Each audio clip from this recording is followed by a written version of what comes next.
Hola, ¿cómo están, muchachos? Mi nombre es el profesor Rubén Bazán, del curso de Economía. Hoy vamos a trabajar el tema de la empresa.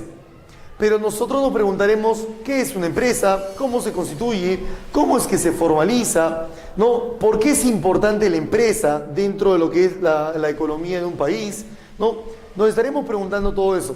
Vamos a empezar primero por la parte definitoria, ¿no? En la definición nosotros vamos a encontrar que la empresa es una organización, ¿no? Es una institución, una agrupación de personas en las cuales van a organizarse para reunir, combinar adecuadamente a una serie de factores productivos, factores que van a ayudar a generar bienes y servicios, ¿no? Que es lo que más necesita o lo que más requiere la sociedad.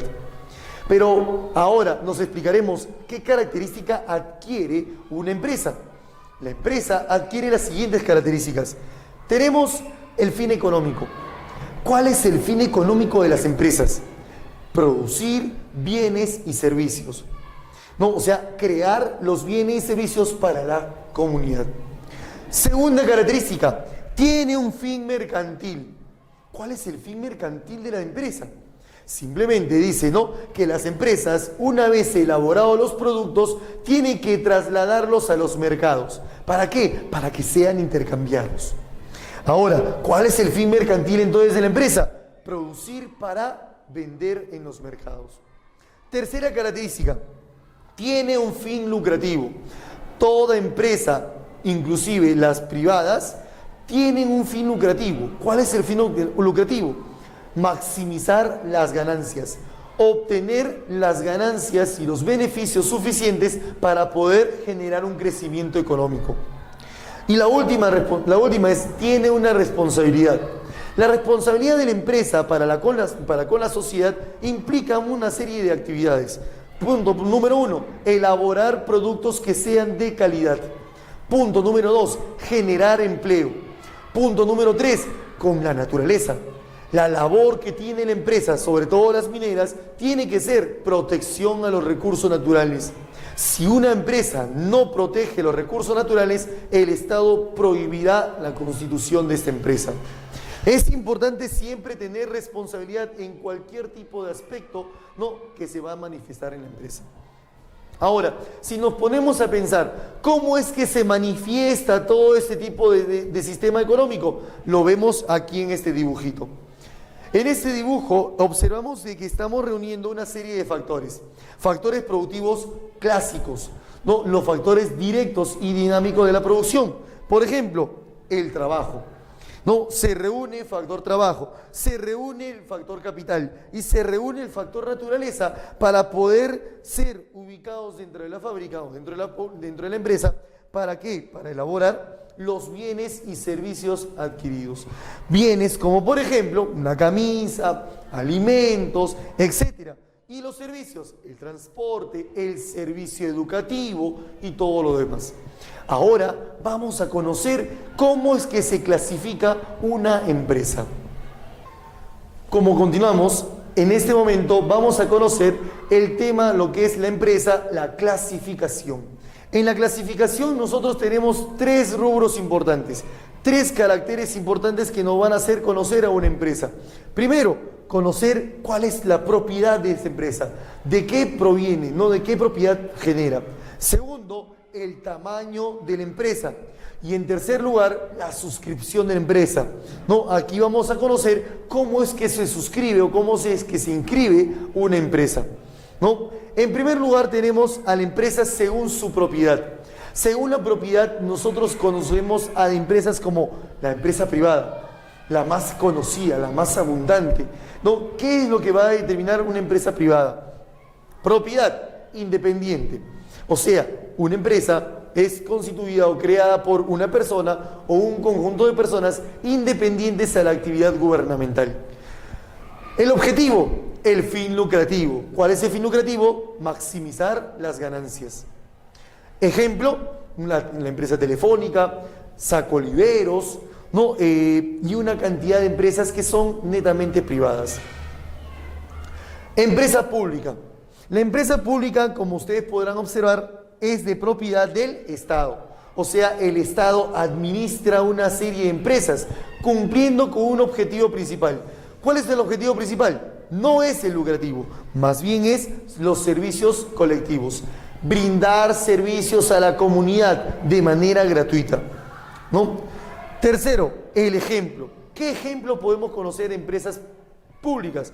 La empresa CEDAPAL, por ejemplo, los colegios nacionales, las universidades nacionales, los centros médicos de salud, ¿no? Las postas, etcétera. Empresas mixtas.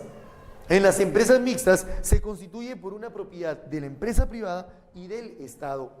Sabemos muy bien de que ambas partes, para poder constituir una empresa, tienen que aportar sus beneficios, ¿no? Y al momento de aportar van a generar un objetivo principal.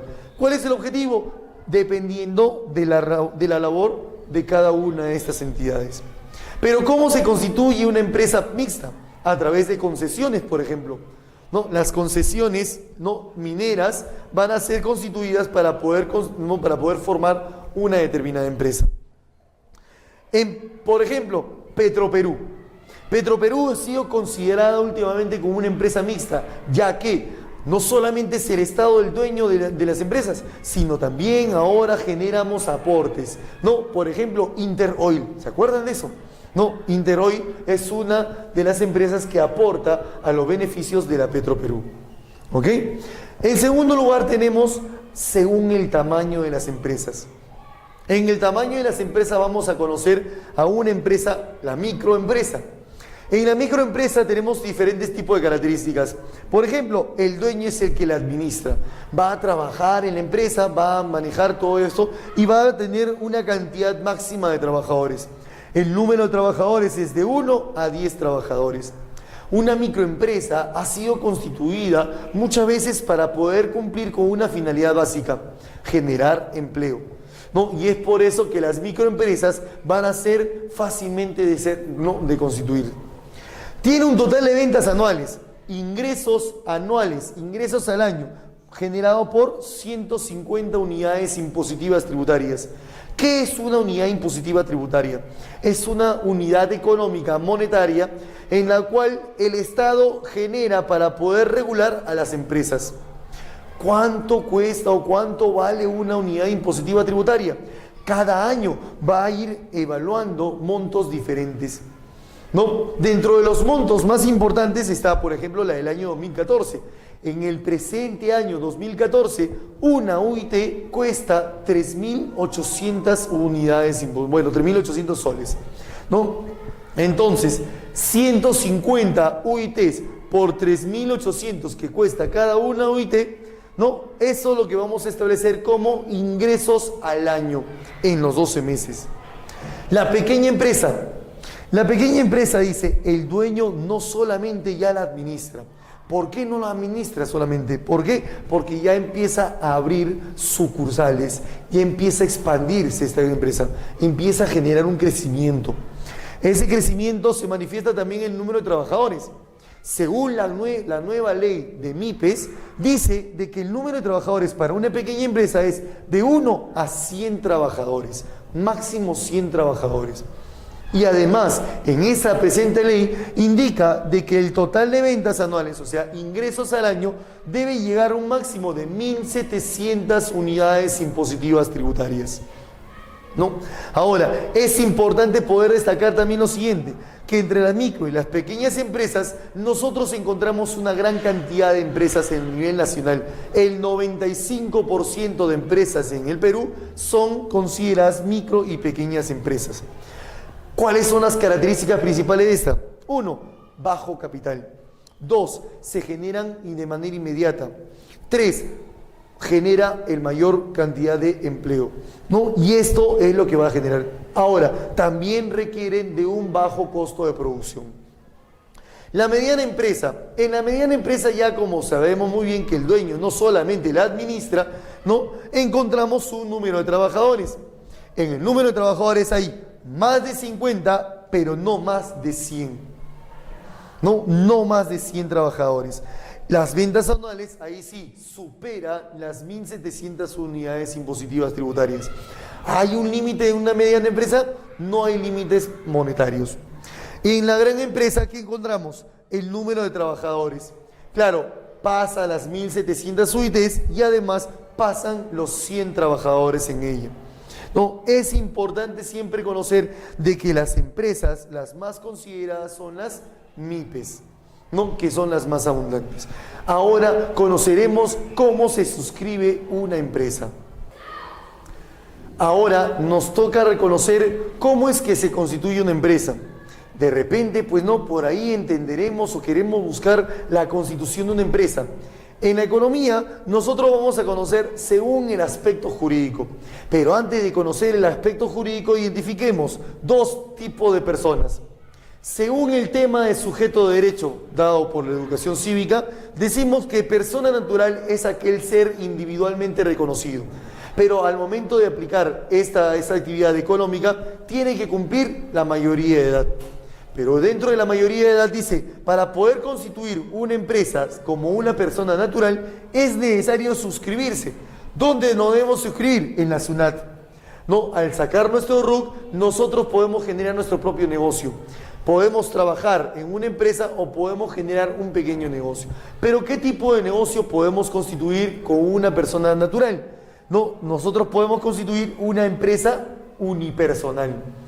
La llamada empresa unipersonal, en este caso, tiene responsabilidad ilimitada. Claro, es una sola persona, un solo dueño que va a formar este tipo de empresa, pero tiene responsabilidad ilimitada. Nos preguntaremos, ¿qué tipo de responsabilidad ilimitada podemos generar? La responsabilidad ilimitada en una empresa es causada o es generada, pues no, cuando una empresa en sus obligaciones tiene que cancelarlas con el capital invertido más sus bienes personales. Tengan mucho cuidado porque esta empresa tiene una serie de riesgos que pueden adquirirse al momento de ser constituidas. Porque el capital no solamente lo puedes perder, sino también puedes perder tus propios bienes personales. Ahora, pero ¿qué pasaría si yo tengo una empresa unipersonal y quiero constituirla como una persona jurídica? La podemos constituir, sí, siempre y cuando al momento de formalizarla, la transformamos en una empresa individual de responsabilidad limitada. Para eso, para llegar a formarla como una empresa individual de responsabilidad limitada, nosotros podemos alcanzar la personería jurídica. Según sujeto de derecho, el curso de educación cívica nos dice, persona jurídica es un conjunto de instituciones o personas, ¿no? O una entidad abstracta en la cual se reconoce mediante un objetivo, ¿no? Final. ¿Cuál es el objetivo? No brindar bienes o servicios requeridos. Pero para poder constituirse como una persona jurídica es importante inscribirlos en la SUNARP. ¿Qué significa SUNARP? Superintendencia Nacional de Administración de Registros Públicos. No, al momento de registrarlo en los registros públicos, todos los bienes de capital que suscribiremos en la empresa, nosotros tenemos para elegir qué tipo de empresa deseamos formar. ¿No? Para esto tenemos dos opciones, una empresa individual y otra sociedades mercantiles. En la empresa individual nosotros vamos a formar un solo dueño. En este dueño, dice, este único dueño tiene responsabilidad limitada. Como ustedes podrán darse cuenta, en la responsabilidad limitada nosotros vamos a decir de que el dueño tiene responsabilidad solamente hasta con el capital invertido en la empresa, ¿no? Ahora, entonces, recordemos, una empresa individual o una empresa unipersonal es aquella que tiene responsabilidad ilimitada, mientras que la empresa individual tiene responsabilidad limitada. Diferencias, claro, pero la constitución de esta empresa requiere de una inscripción, una serie de documentaciones que hay que presentar a la SUNARP, ¿no? Pero también es importante reconocer que no podemos formar solamente una empresa unipersonal o individual, sino también nos podemos agrupar. Al agruparse dos o más personas que constituyen una empresa, entre estos dos van a formar, o dos o más, una sociedad mercantil. Dos o más dueños constituyen o constituidos entre sí se denominarán socios. No, para esto las sociedades mercantiles tienen una subdivisión, la sociedad colectiva. aquella sociedad constituida por dos o más socios que van a aportar capital y trabajo en la empresa. ¿No? Esta sociedad colectiva lo van a elaborar de manera responsable. ¿Y qué responsabilidad tienen? Ilimitada. La sociedad en comandita. Esa sociedad en comandita se va a formar dentro de lo que es la sociedad. ¿Pero qué tipo de sociedad genera? Dos socios diferentes. Uno es colectivo y el otro es comanditario. El socio colectivo es aquel que aporta capital y trabajo en la empresa. Y además su responsabilidad es ilimitada, ¿no? Y en la sociedad en comandita, el socio comanditario es aquel personaje que solamente pone su capital. Y como solamente pone su capital, él tiene responsabilidad limitada. En la sociedad de responsabilidad limitada, esa sociedad de responsabilidad limitada se constituye como una sociedad comercial, en la cual hay un máximo de 20 socios, no más. Y estos aportan participaciones iguales. Todas las participaciones son iguales. Si un socio desea aportar 2.500 soles, por ejemplo, todos los demás tienen que aportar el mismo capital. Esto es en la sociedad de responsabilidad limitada. No, por último tenemos a la sociedad anónima. Ojo, la única sociedad en la cual se constituye mediante el aporte de acciones. ¿Qué es una acción? Un título o valor que cumple o que compete una parte del capital de la empresa. Esas acciones tienen que estar inscritas, ¿no?, en la SUNAR y además en la CONACEP, ¿no?, la Comisión Nacional Supervisora de Empresas y Valores, y además de la Superintendencia de Mercado de Valores. La Superintendencia de Mercado de Valores es la institución del Estado que tiene como obligación regular la suscripción y las ventas de las acciones de una sociedad anónima. Para eso, en la sociedad anónima nosotros vamos a constituir dos tipos de sociedades anónimas. Una sociedad anónima abierta. En esa sociedad anónima abierta se constituye por una cantidad mayor a 750 socios. En la sociedad anónima cerrada encontramos una sociedad máxima de 20 socios en ello. No, a los socios se les va a denominar accionistas y entre ellos va a haber una organización que en el tema de sociedades mercantiles van a poder constituirla. Lo más importante para mí es poder entenderlo, es hacerle entender con datos principales cómo es que se constituyen estas empresas. Muy bien, eso es todo por hoy. Espero que les haya gustado esta clase. Ya nos volveremos a encontrar muy pronto. Adiós.